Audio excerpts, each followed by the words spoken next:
Assalamualaikum warahmatullahi wabarakatuh. Pemirsa di rumah yang berbahagia dan dimuliakan Allah Subhanahu wa taala.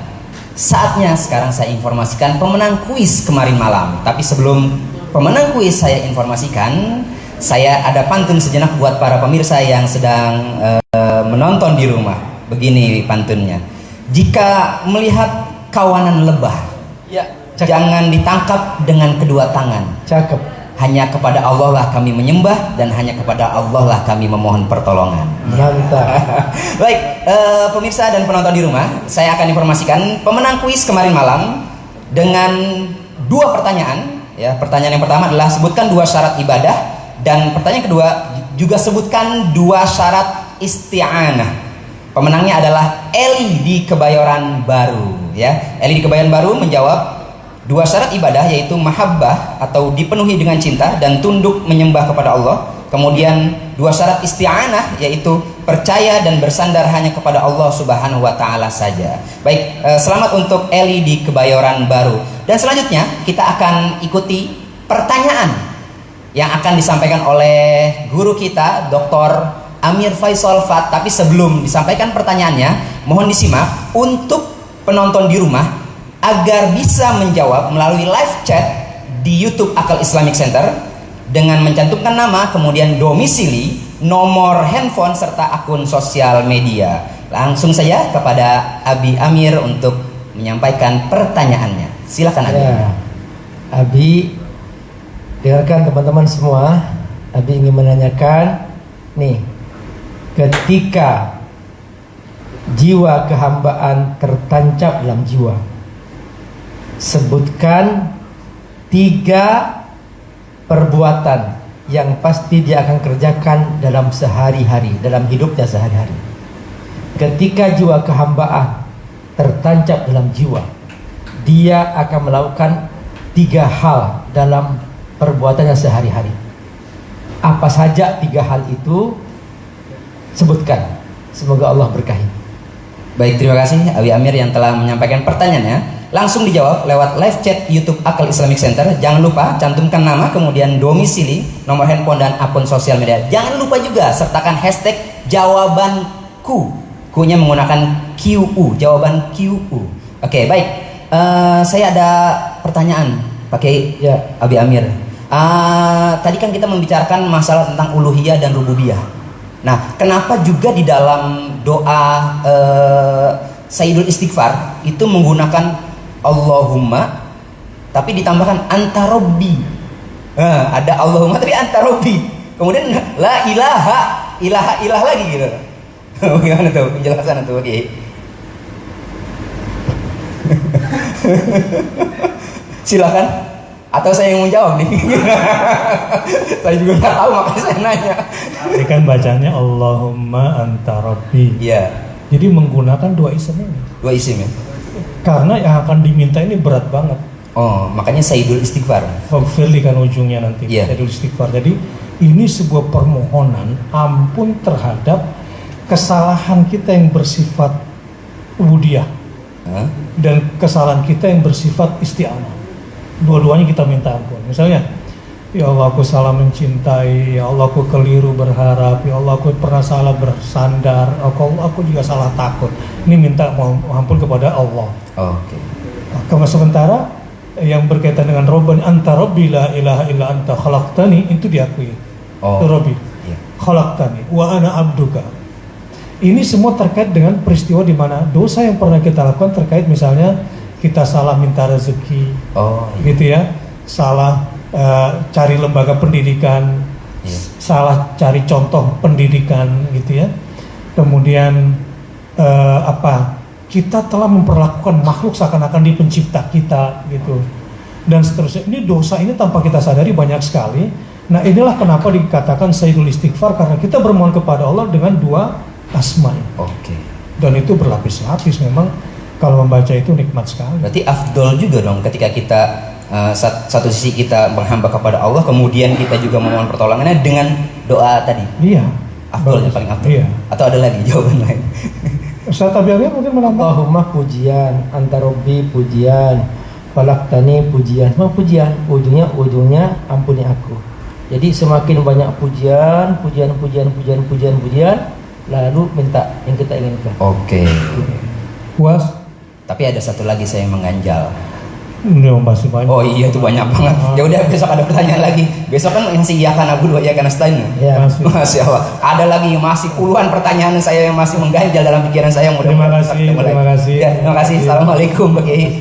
Waalaikumsalam warahmatullahi wabarakatuh. Ustaz, sebelum kita menyapa, iya karena Abu Iya. berat bagi yang tidak ikhlas. Kalau orang nggak ikhlas, itu berat ya karena Abu. Benar.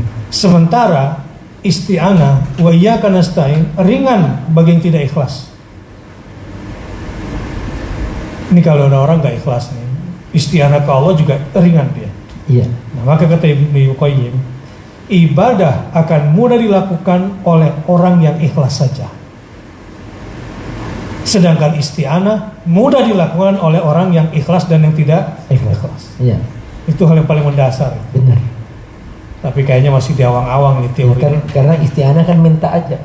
Ya, Kalau ibadah itu melakukan kewajiban. ya. Makanya kalau dia tidak ikhlas tidak akan pernah ibadah. Tapi kalau minta ya nggak ada beban. Ya. Tapi kalau ibadah ada beban. Kalau ibadah itu kan Allah yang menjadi pusat. Benar. Kalau isti'anah diri kita yang menjadi pusat kepentingan. Nah, Makanya siapa saja mau mengerjakan, mau orang bejat, mau orang soleh, mau orang kafir, isti'anah dia bisa ngerjain. Tapi kalau sudah ibadah, tunggu dulu, sudah. Ini sudah mikir-mikir dulu karena saya siap nggak jadi hamba Allah. Nah, gitu. makanya orang yang beribadah otomatis beristi'anah. Iya. Dan yang beristi'anah tidak otomatis beribadah. Belum tentu beribadah. Iya. Benar. Ya. Makanya kalau kata Ibnu Qayyim begini, ibadah secara total mencakup isti'anah, tidak bisa dibalik. Jadi belum tentu kalau ada orang isti'anah secara total otomatis sudah ibadah. Ya. Enggak. Contoh kaum Nuh, ya, waktu masih di atas perahu, ketakutan, banjir, gelombang, hujan, minta tolong sama Tuhan. Allah. Falamma najjahum ilal barri idza hum yusyrikun. Ketika diselamatkan sampai ke daratan, balik lagi ke musyrikannya. Dalam kehidupan ini kita sering dapati diri kita gitu kan. Iya. Kalau lagi susah tuh doanya mantap habis gitu. Sekalipun kafir. Sekalipun kafir. Iya. Nah, karenanya pada malam hari ini harusnya bagaimana kita, Ustaz? Ya Allah. Kita ini dari pelajaran ini, Ya. ini kayaknya sudah 3 kali pertemuan ya, Ustaz. Ya. Iya, karena butuh wajah kerasan 3 kali pertemuan, dan mudah-mudahan semua para pemirsa di mana Anda berada, termasuk kami ini, saya Amir, Ustaz Bahtiar Nasir, ya, mudah-mudahan kami juga diberi oleh Allah kekuatan untuk terus mengamalkan ilmu ini. Amin. Karena memang ini butuh perjuangan ya. Jadi kalau dalam seperti orang menghafal Quran, nah tidak cukup kita hanya mengatakan aku sudah hafal, aku harus dihadapkan dengan murojaah gitu, menjaganya. Nah ini dia. Jadi ketika kita sudah paham, sekarang kita punya tugas menjaganya.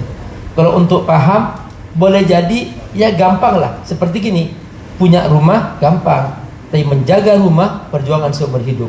Punya mobil gampang, merawat mobil perjuangan seumur hidup. Menikah gampang, tapi merawat pernikahan perjuangan seumur hidup. Sama. Jadi ketika kita sudah mencapai pemahaman yang dalam tentang iyyaka na'budu wa iyyaka nasta'in, ini sudah dengan mendengar kita sudah paham, dan membaca buku itu sudah paham. Tapi bagaimana kita menjiwainya, bagaimana kita merawatnya dalam jiwa sehingga kita istiqomah, inilah perjuangan seumur hidup.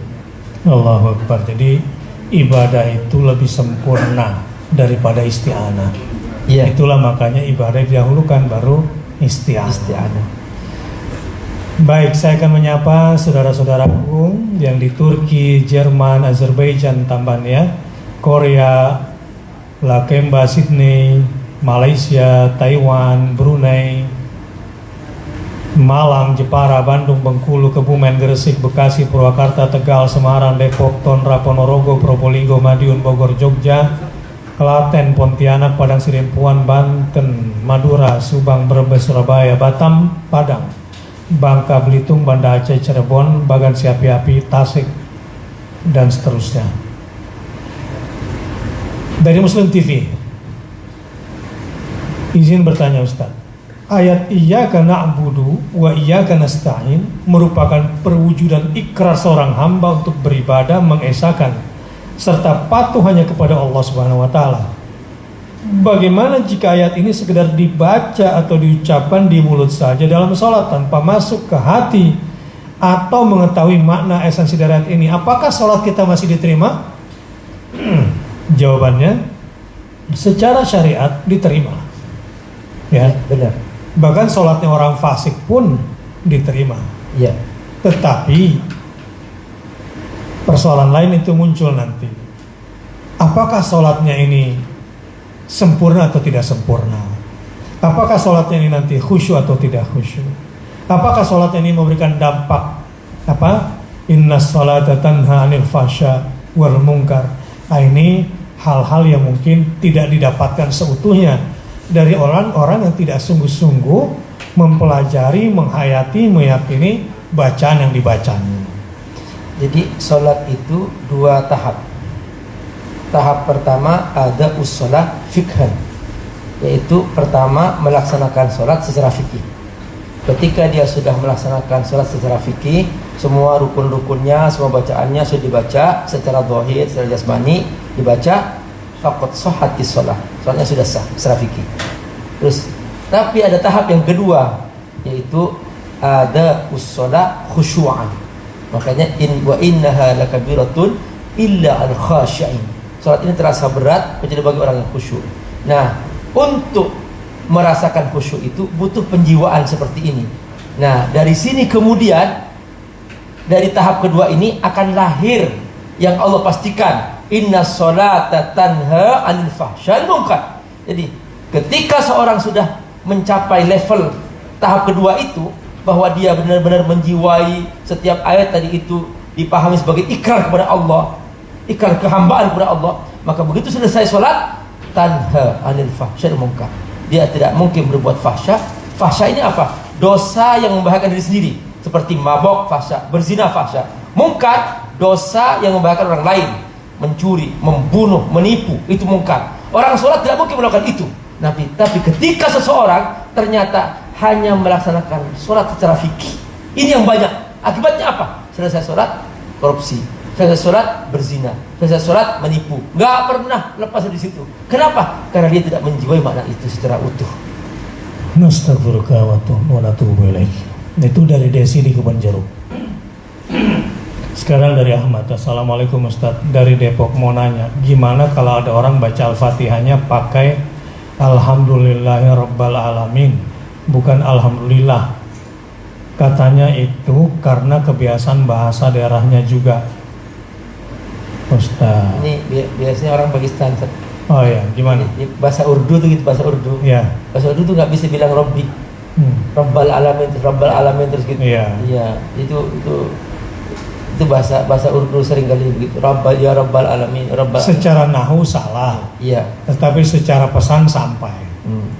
Jadi tidak salah, tidak artinya tidak berdosa dia melakukannya. Artinya secara fikih sah, hanya kurang sempurna sholat. Kurang sempurna. Iya. Ini kalau ini berarti bukan di sholat. Mau nanya gimana ada orang baca Al-Fatihahnya pakai Alhamdulillahirabbil alamin. Sebab dalam qiraat juga nggak ada kan? Nggak ada. Iya. Iya. Karena secara nahu memang bermasalah. Baik. Kalau dia mengatakan Alhamdulillahi ya Rabbal Alamin, itu di luar sholat, is oke aja. Ada harfun nida. Ya, dia bukan membaca Al-Fatihah. Alhamdulillah ya Rabbal Alamin, is oke. Muhammad Fikri di Bogor. Assalamualaikum Ustaz, bolehkah bacaan Rabbana saat berdoa diganti oleh bacaan Al-Humma atau sebaliknya? Kalau belum faham, mungkin dianggap gak ada bedanya. Jadi untuk orang yang belum paham sih boleh-boleh aja. Tapi yang sudah feel, sudah punya zauk, sudah punya daya rasa, Kurang pas. ini rasanya nggak boleh dibolak-balik. Makanya nyontek aja dulu dari Al-Quran, nyontek dulu dari hadis dalam berdoa, ya. supaya feel-nya dapat atau zauknya dapat, rasa-rasanya sudah dapat. Nanti setelah itu insya Allah akan dibimbing dengan hidayah Allah dalam berdoa, akan dimudahkan kapan Allahumma, kapan Rabbana. Selanjutnya Andris Wita di Padang. Ustadz, izin bertanya di luar topik. Kalau luar topik Ustadz Amir tolong jawab. Manakah yang lebih baik, sholawat dalam sholat pakai sayyidina atau tidak? Pakai sayyidina berdasarkan hadis dalam Sahih Bukhari, Nabi bersabda, ana sayyidu waladi Adam. Aku adalah sayyid dari anak-anak Adam. Maka kemudian kita dengan mengucapkan Allahumma sholli ala sayyidina Muhammad berdasarkan hadis. Kalau kita tidak pakai sayyidina juga berdasarkan hadis, yaitu selawat yang dibacakan Allahumma sholli ala Muhammad. Jadi dua-duanya sama-sama ada hadisnya, sama-sama sahih, sama-sama benar. Tidak usah saling menuduh, tidak usah saling menyalahkan. Yang salah yang tidak baca salawat. Dan perbanyaklah membaca salat kepada Nabi SAW. Dan salat itu banyak macamnya, ya, banyak macamnya salawat. Jadi jangan sampai ribut gara-gara cuma tahu 2 salawat, pakai sayyidina dan nggak pakai sayyidina. Ya, padahal banyak sekali macam-macam salat Nabi itu. Baik, pertanyaan dari pendengarnya Radio Dakta mau tanya sama Ustadz tentang tadabbur surah Al-Fatihah, khususnya ayat 6 dan 7 yang intinya menyatakan bahwa Islam adalah satu-satunya sistem hidup yang lurus yang akan menyampaikan manusia kepada keridhaan Allah di dunia dan di akhirat. Bahwa dalam konteks kekinian kita juga tidak bisa lepas dari sistem lain, misal sistem hukum atau ekonomi yang bukan sepenuhnya Islam. Bagaimana jika kita belum sepenuhnya bisa menerapkan sistem syariah yang dimaksud? Ini jawabannya apa? Apa? Ikuti pengajian berikutnya. Iya. Ya, ikuti terus. Insya Allah nanti kita akan berproses menuju hamba Allah yang akan menjalankan syariat secara bertahap, ya, secara gradual. Dari Hendra di Bekasi, Assalamualaikum Gurunda, saya mau bertanya, dalam berdoa adakah aturan bahwa dalam berdoa mengangkat kedua telapak tangan? Apa tuh Ustaz? Karena Rasulullah Sallallahu Alaihi Wasallam yarfa'u yadayhi bidu'a. Nabi mengangkat tangan dalam doa. Ada beberapa cara Nabi mengangkat tangan. Yang pertama, diangkat sampai kelihatan ketiaknya. Ini dalam perang Badar. Terus yang kedua, Nabi kalau berdoa yajma bainal kaffain, menggabung antara kedua telapak tangannya, digabung begini.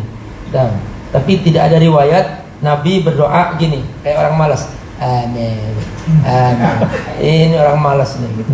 Terus Nabi ketika berdoa yabki, berusaha menangis.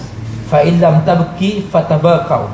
Tidak bisa menangis, merengek-rengek. Itu salah satu cara Nabi berdoa. Seperti itu doa Rasulullah SAW.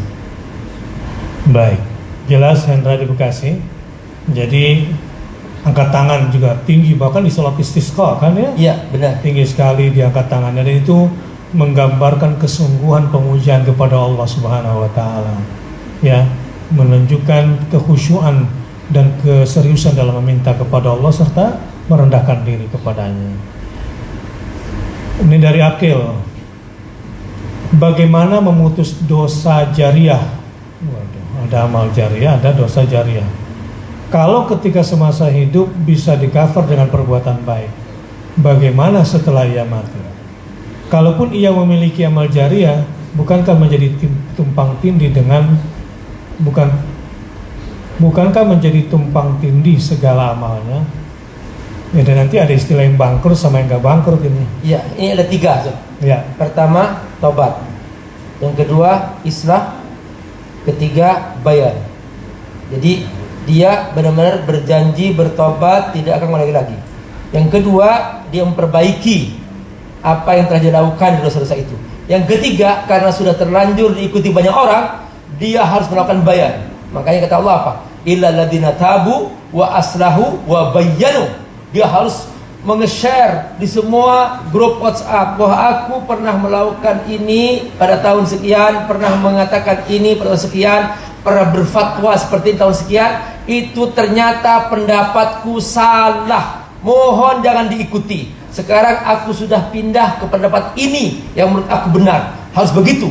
Illal ladzina aslahu wa illal ladzina tabu wa aslahu wa bayyanu, jelaskan. Kalau dia pernah menulis buku, ceritakan bahwa buku yang pernah aku tulis tanggal sekian ada yang salah, mohon jangan diikuti. Itu fatwa salah, itu pendapat saya yang salah, sekarang aku perbaiki, begini yang benar. Seperti itu. Kalau ternyata dia diem, orang mengikutinya, seluruh orang yang mengikutinya itu dia bertanggung jawab di hari kiamat. Itulah namanya dosa jariah.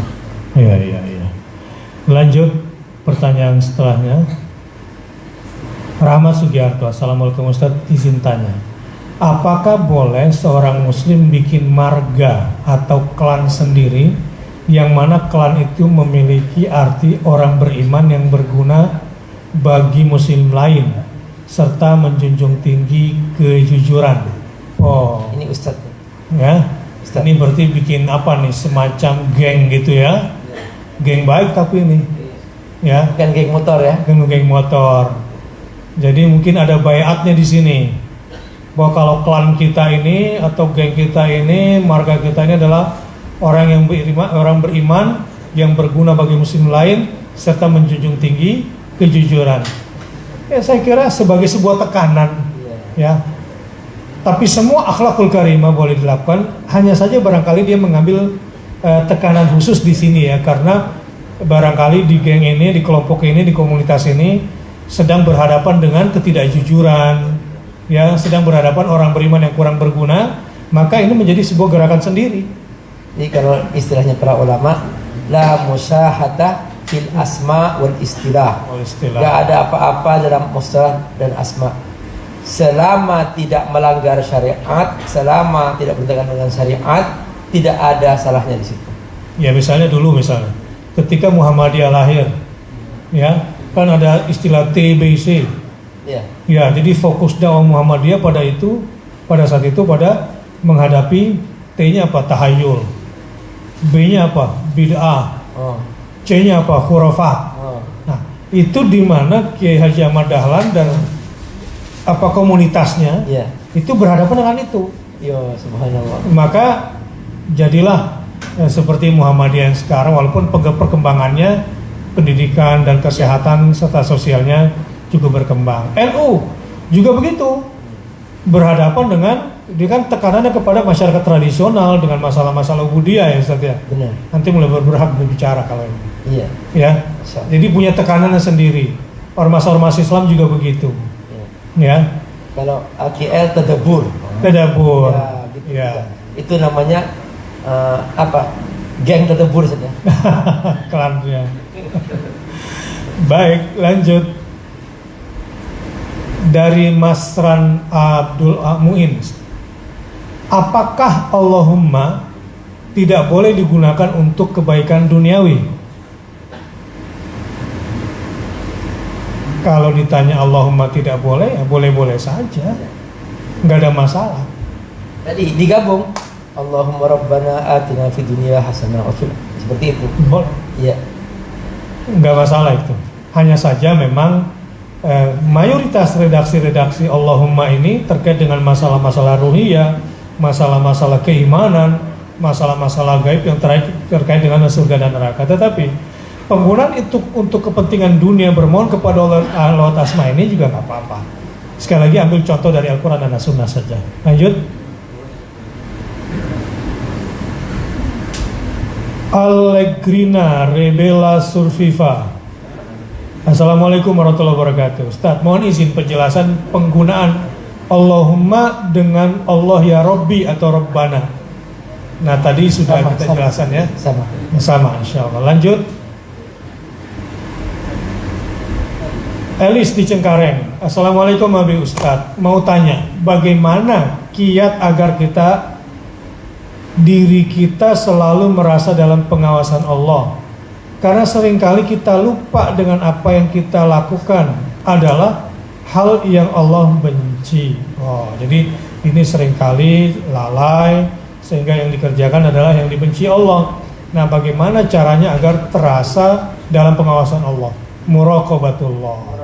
Kebetulan. Ya. Silakan Nabi Amir. Yang pertama, dia harus ikhlas dalam beramal. Jadi orang ikhlas itu dia akan merasa dikontrol oleh Allah. Yang kedua, dia harus istiqomah dalam amal. Karena orang istiqomah itu dia akan naik tingkat ke level bahwa dia merasa dikontrol oleh Allah. Yang ketiga, dia harus yakin bahwa semua yang dia kerjakan diketahui oleh Allah. Maka dia akan merasa bahwa dia dalam melakukan sesuatu tidak akan pernah melanggar, karena dia tahu Allah Maha tahu. Contoh, dulu pernah ada salah seorang minta izin ke khalifah. Ya khalifatul muslimin. Ya. Ini kalau tidak salah Khalifatul Ali bin Abi Thalib waktu jadi khalifah. Ya khalifatul muslimin. Ya. Astadzin minka an azni. Izinkan aku berzina. Fadhal, silahkan. Oh, dia kaget. Kok diizinkan berzina? Akhirnya dia tanya, "Hal fi syurut? Ada syaratnya enggak?"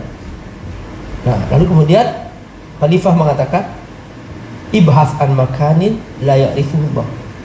Pas mau berzina, cari tempat Allah tidak tahu. Dia mikir 24 jam bagaimana caranya. Ternyata enggak mungkin. Akhirnya balik ke khalifah. Wahai khalifah, ya, syarat itu enggak mungkin aku penuhi. Ya sudah, jangan berzina. Itu dia. Berarti di sini mengihsan ya. Ya, ihsan. Harus menyembah Allah walau kadang-kadang kita merasa kayaknya kok lagi jauh gitu. Yakinlah bahwa Allah pasti melihat kamu, dekat kamu, memantau kamu dalam pengawasan dengan pengawasan yang sangat ketat. Tetapi memang untuk menumbuhkan rasa ihsan itu harus banyak melembutkan hati memang. Kalau hati ini keras, Ya. nggak bisa merasakan keberadaan. Misalnya gini, contoh diri kita, nggak usah orang lain lah. Diri kita yang nggak merasa diawasi Allah biasanya sering atau berani melakukan maksiat sembunyi-sembunyi. Ya. Ya, Ya. maksiat sembunyi-sembunyi gimana kira-kira? Ini anak muda buka gadget, Ya. buka Instagram, Ya. kan macam-macam tuh ya tawaran gambarnya, videonya. Ya. Nah di situ kelihatan tuh. Saat melihat gadget, kemudian lihat video macam-macam yang berbau-bau syahwat, berbau-bau kemudian maksiat, ketika dia klik masuk, nah berarti dia udah menganggap Tuhan itu tuli, Iya. Tuhan itu buta. Dia menganggap kalau Tuhan itu nggak ada. Iya. Bahayanya lagi dia, oh kayak udah nggak ada malaikat di samping dia nih. Iya. Astagfirullahaladzim. Dan saat itulah sebetulnya jari jemarinya sudah berkolaborasi bersama setan dalam bermaksud kepada Allah Subhanahu wa taala. Makanya kalau ingin kuat muraqabatullahnya, satu kata kunci. Jangan bermaksiat walaupun sembunyi-sembunyi. Iya. Ya. Kalau itu udah bisa dijaga dalam kesendirian, maka Allah akan menjaga kita. Allah tahu kita nggak mampu, tapi Allah yang akan jaga kita. Artinya, jadilah kamu orang soleh, ada orang atau tidak ada orang, sendirian atau di depan keramaian, tetap soleh. Ini makna innal ladzina yakhshawna rabbahum bil ghaib lahum maghfiratu wa ajrun kabir. Jadi muraqabah itu intinya di sini.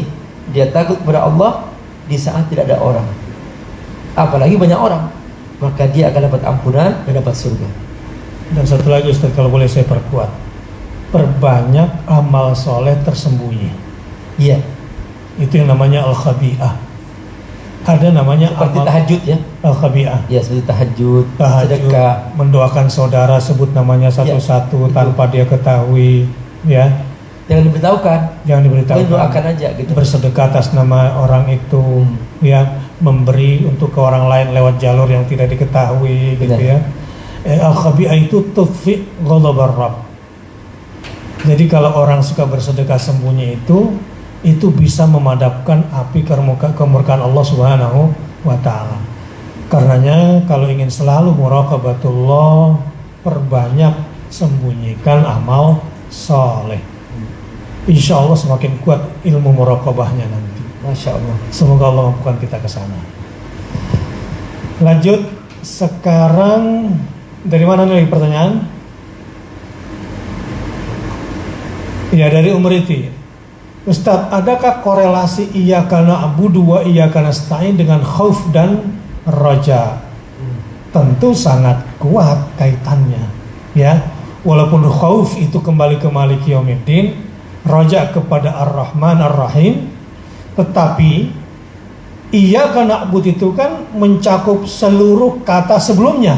Benar. Ya. Benar. Sementara wa iyyaka nasta'in mencakup seluruh kata setelahnya. Misalnya kata-kata khauf, takut kepada Allah sebagai Maliki Yaumiddin. Nah, sebelumnya Alhamdulillahirabbil alamin arrahmanir rahim maliki yaumiddin itu khauf, raja. Alhamdulillahirabbil alamin arrahmanir rahim. Raja itu sebelum wa iyyaka nasta'in. Sebelum iyyaka na'budu. Sementara setelah wa iyyaka nasta'in tetap ihdinas siratal mustaqim. Kita takut loh. Harus selalu takut juga kepada Allah. Jangan sampai ya di siratal mustaqim kita tidak termasuk yang ditolong olehnya. Harus selalu juga senantiasa roja siratal ladzina an'amta alaihim. Ya Allah, golongkanlah aku ke dalam golongan orang-orang yang telah Kau berikan nikmat kepada mereka. Ini selain juga khauf dan roja. Ya. Jadi ini tangga, Ustaz. Ya. Jadi Ar-Rahmanir Rahim tangga roja, Maliki Yaumiddin tangga khauf. Kemudian iyyaka na'budu wa iyyaka nasta'in puncaknya, puncak kehambaan. Jadi Ya. tidak mungkin seorang mencapai tangga ubudiyah illam yakun indahu kalau dia tidak punya roja dan khauf. Makanya roja tanamkan dalam Ar-Rahmanir Rahim, khauf tanamkan dalam Maliki Yaumiddin, maka dia naik tingkat langsung kepada iyyaka na'budu wa iyyaka nasta'in. Allahu Akbar. Lanjut. Siska, meminta doa orang-orang soleh, bagaimana hukum dan kisahnya? Lebih baik langsung memohon doa kepada Allah Subhanahu Wa Taala atau meminta lewat perantaran orang-orang soleh? Nabi Amir ini yang jawab. Nabi ketemu Umar radhiyallahu anhu. Nabi sallallahu alaihi wasallam ketemu Umar radhiyallahu anhu. Ila aina anta ya Umar? Mau kemana kamu Umar? Adhhab al umrah ya Rasulullah. Aku akan pergi umrah. Untuk li hunak. Doakan aku ketika kamu sampai di Mekah, doakan aku. Nabi minta tolong doain kepada sahabatnya. Perhatikan. Jadi ini sunnah bahwa kita minta doa ke orang soleh, itu sunnah. Subhanallah, luar biasa. Ada cerita, Ustaz. Iya. Ini kiai saya yang cerita. Kiai saya yang cerita ketika ditanya kok bisa punya anak soleh-soleh gitu. Anaknya banyak, tapi kok baik-baik soleh-soleh semua gitu ya. Dia bilang ini sebetulnya doa istri saya. Jadi bukan saya, karena dia tahu dirinya ini kiai yang galak sama anaknya. Tapi ada kebiasaan istrinya yang dia suka. Apa itu? Setiap ketemu orang baik minta doa buat anaknya. Subhanallah. Doakan anakku ya. Ketemu teman yang soleh, doakan anakku ya. Benar. Disebut namanya. Doakan anakku ya, doakan anakku ya. Yang mau ujian, yang lagi sakit, yang lagi di luar negeri, yang lagi menempuh akhir ujian, ada yang baru lulus. Jadi itu istrinya katanya. Siapa saja awalnya si kiai merasa tersinggung kali ya, kok dia minta doanya sama orang. Tapi perlahan perubahan-perubahan itu terjadi karena memang ketika istrinya sering minta didoain untuk anaknya, ya kok jadinya bagus ya anak ini. Jadi ini untuk Siska, tetapi juga ada yang salah barangkali di sini. Tawasul yang rasanya kayak mau ke presiden lewat seknek dulu gitu. Mungkin juga ada barangkali perasaan seperti itu. Karena saya banyak dosa saya nggak mungkin bisa langsung ke Allah kalau nggak lewat orang soleh dulu. Itu mungkin maksudnya di situ saya. Iya. Paling baiknya doa diri sendiri. Paling baiknya doa yang dikerjakan diri sendiri. Kenapa? Karena doa itu adalah al-istisyar bitauhidillah, bahwa dia menyadari makna tauhid dalam dirinya. Semakin dia banyak berdoa, semakin tertancap dalam jiwanya tauhid kepada Allah, bahwa dia hanya minta kepada Allah. Allahus Samad. Tapi untuk melengkapi doa sendiri, silahkan dia juga kepada yang hidup Ustaz. Ya. Seperti Nabi minta doa ke Omar misalnya, itu kan kepada yang hidup. Ya. Iya.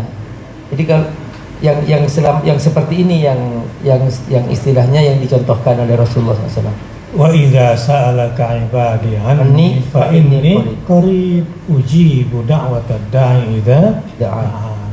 Kalau mau dikabulkan doanya oleh Allah, walaupun kita ini banyak dosa, janji dulu. Falyastajibu li wal yu'minu bi. Lakukan dua hal ya. Ya. Lakukan dua hal.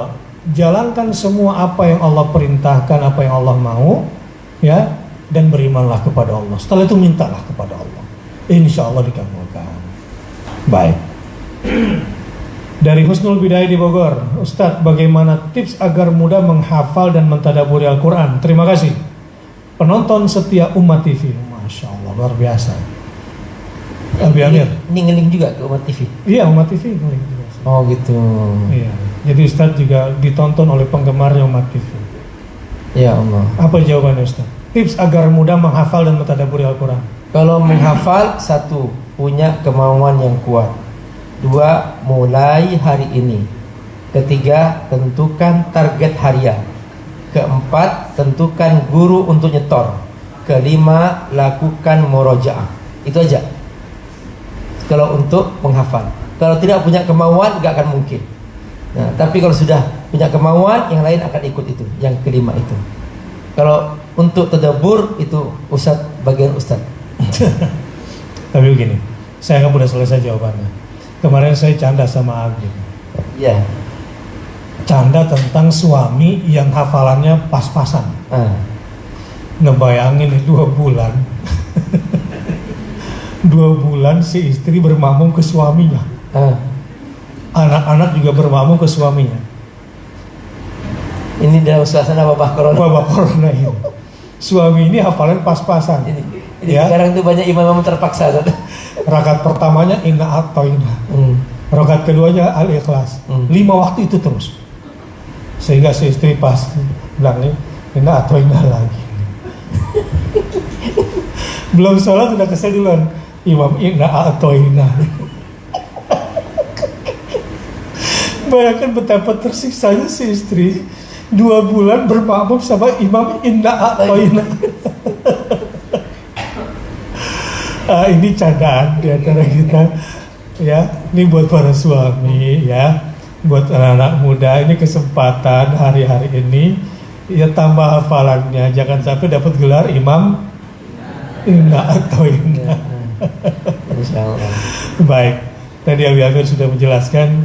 Kalau tadabbur, bacalah tafsir Buya Hamka kalau bahasa Indonesia ya. Terus kemudian kalau ada terjemahan tafsir Fidal Quran.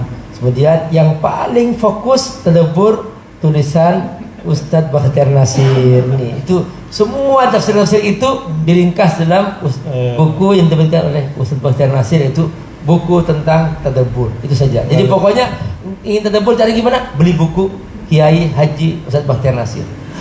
Kita tunggu tadabbur Abi Amir, dan insya Allah ini selesai ceramah nih Ustadz. Al-Fatihah selesai, kitab tadabbur versi kita berdua Al-Fatihah akan muncul insya Allah. Tunggu ya. Berdahsyat. Karena semua yang kita bicarakan akan ditulis. Iya, dan banyak sekali yang muncul begitu saja. Muncul yang baru ya. Iya, dari maklumat-maklumat yang digabung-gabung jadi ilmu baru. Jadi bukunya berdua. Yes. Ya. Iya. Insya Allah. Amin. Seperti Imam Jalalain kan? Iya. Iya. Baik.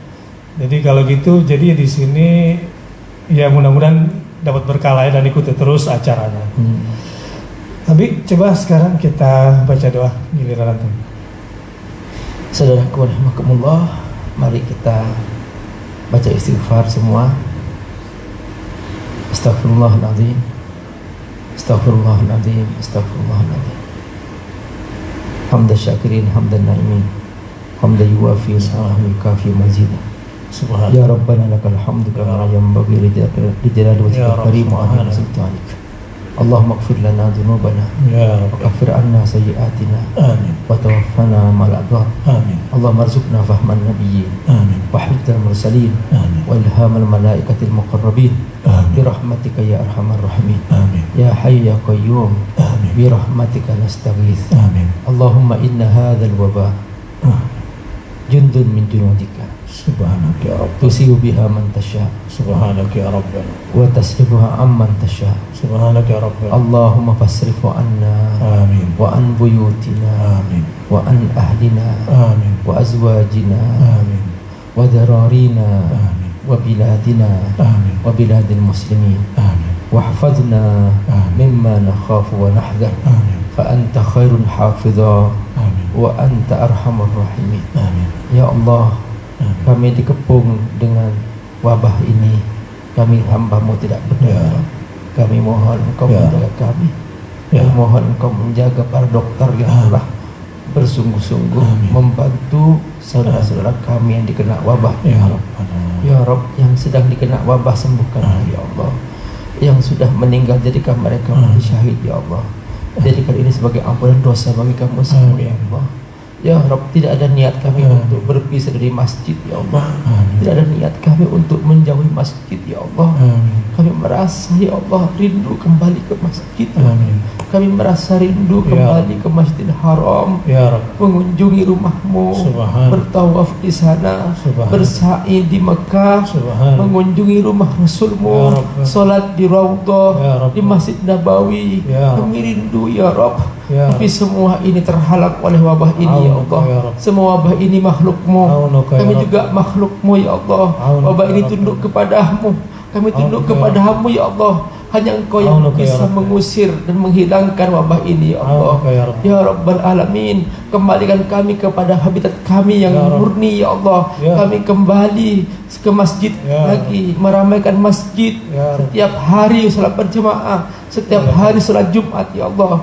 Ya Rabb, kami mohon kepadamu ya Allah, ketika wabah ini Ya. sudah selesai ya Allah, Ya Rabb. jadikan kami semua hamba-hambamu ya Allah, Amin. berbondong-bondong Amin. meramaikan masjidmu ya Allah, Amin. di seluruh dunia ya Allah, Amin. sehingga tidak ada salat lima waktu kecuali penuh Amin. ya Allah, seperti salat Amin. Jumat ya Allah.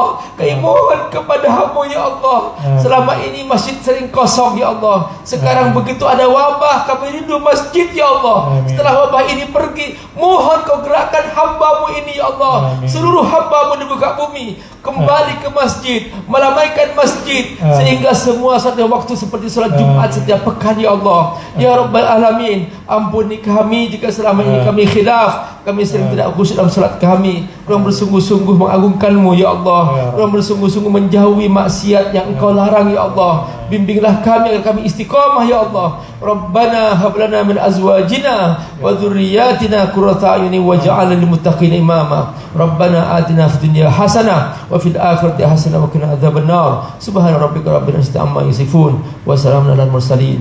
Walhamdulillahi rabbil alamin. Amin. Walhamdulillahirrabbilalamin. Semoga Allah kabulkan doa-doa kita. Dan jangan lupa terus bergabung dan semangat bersama keluargaku. Insya Allah Sabtu malam tadabbur khusus kita mungkin break dari surat Al-Fatihah. Kita akan khusus membahas bagaimana keluarga Quran mengantisipasi COVID-19. Kita nantikan apa saja amal soleh yang akan dilakukan oleh keluarga Quran pada saat COVID-19. Kalau mau tahu informasinya, tahu ilmunya, ajak saudara-saudara bareng-bareng. Sabtu malam minggu besok kita akan berikan bimbingan amal soleh apa saja yang harus dilakukan oleh keluarga dalam kondisi seperti ini supaya mendapatkan rahmat terbesar Allah Subhanahu wa taala dari peristiwa pandemi ini. Kita tutup dengan doa kafaratul majlis.